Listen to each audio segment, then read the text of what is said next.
Hello, this is Zindy from the Golden Land, located at angelfire.com/games/link40. Today I'm going to talk to you actually about two things today. We're going to talk about the Dark Tribe and the new theory that I've been working on. The Dark Tribe being a mysterious tribe that has kind of shown its way up through the Zelda series. And we're going to talk about the split timeline theory and what you guys think about that as well. But first, the Dark Tribe. Basically, I want to start off with the Dark Tribe came when Majora's Mask was launched. And Majora's Mask, during one of the cutscenes at the beginning of the game, or fairly at the beginning of the game, it said that the Dark Tribe used Majora's Mask, the actual item, for hexing rituals. Didn't say that they actually created the item, they just said that they used it for hexing rituals and perhaps maybe discarded it afterwards, or maybe it was, stolen from the Skull Kid, or not from the Skull Kid, the mask salesman, and then eventually stolen from the Skull Kid down the line. We don't know exactly the history of the physical mask itself, but we just know that it was used for dark rituals. We didn't really think much about it, we just knew that that was kind of like a pass to the mask. However, Twilight Princess then kind of revitalized this. When Twilight Princess came out, it had a cutscene with the spirit, Lanairu. And Lanairu showed that there were these dark interlopers that had wanted to seek out the power of the Triforce and things like that. And the dark interlopers' powers became too great that the goddesses intervened and pretty much sealed away their powers in what they called the Fused Shadows. A lot of the speculation happened because the Fused Shadow resembles a same eye, or has the same eye, that the Majora's Mask, the actual item, has. This is from a similar theory that I wrote before, so it has a couple of text on here too, but this is a rough pictures of the Majora's Mask and the Fused Shadows if you don't know what it looks like. And then, so pictures A is Majora's Mask, picture B is the Fused Shadow, picture C is the Fused Shadow with Majora's eye as one of the eyes, and then picture D is Majora's Mask with a section of the Fused Shadow. So if you want to take a look here, I'm pretty sure that you can see them. Majora's Mask, the Fused Shadow, the actual Fused Shadow with Majora's eye, and then, like I said, Majora's Mask with the Fused Shadow.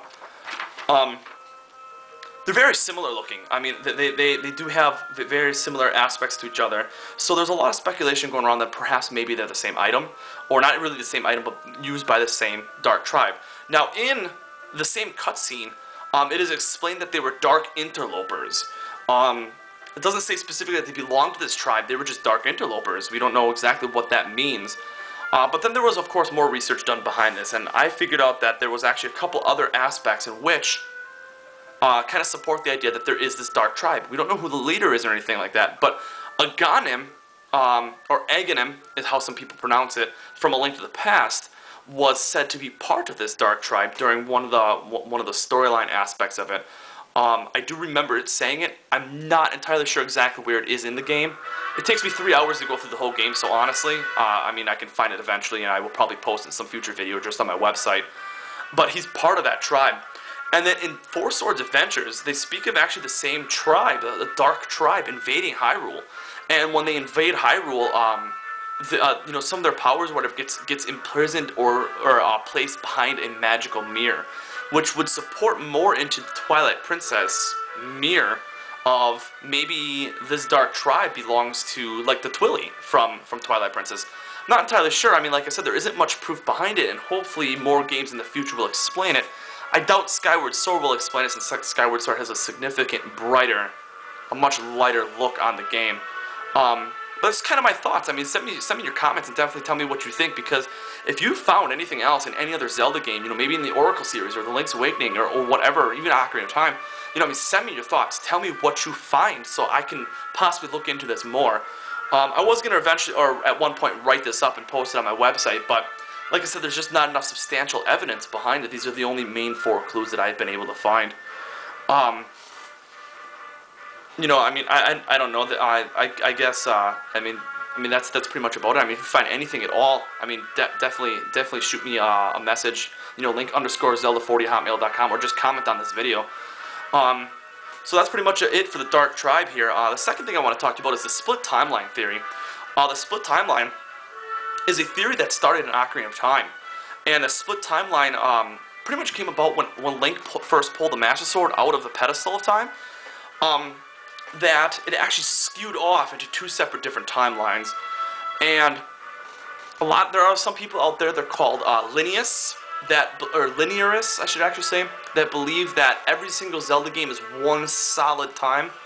And then there are splitists, there's really no other easy way to say that,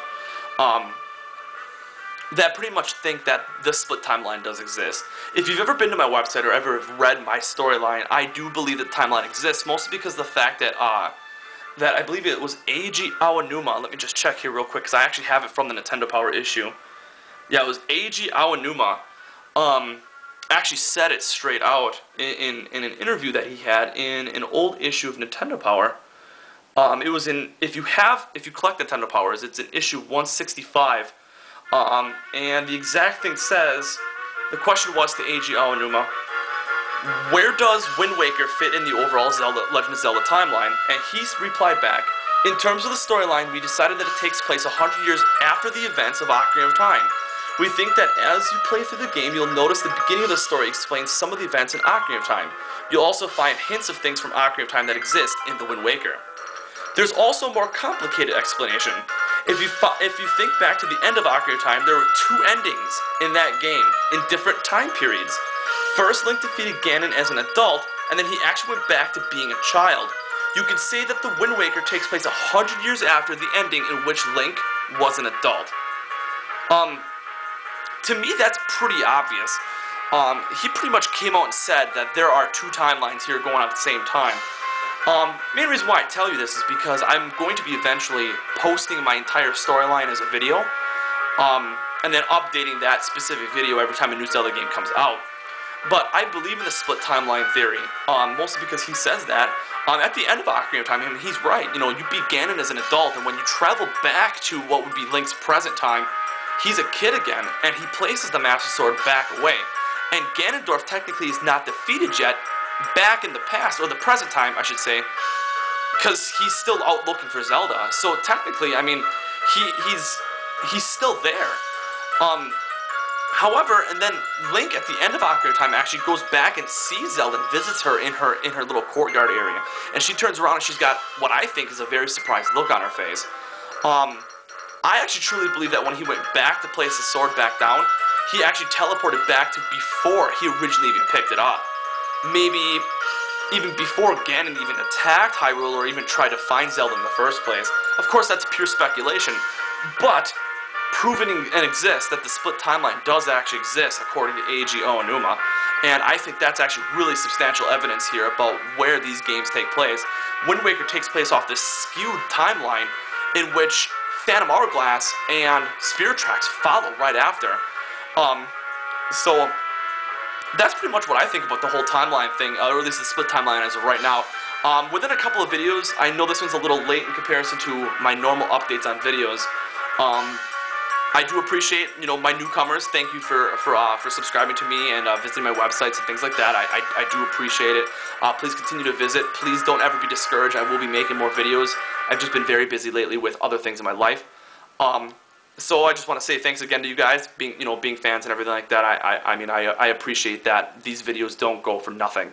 But those are pretty much my thoughts on the two concepts. I mean, like I said, just leave some comments here below, here on YouTube, or shoot me an email, and definitely tell me what you think. I mean, I would like to know if other people have found more stuff, especially in the Dark Tribe, since this is new things for me.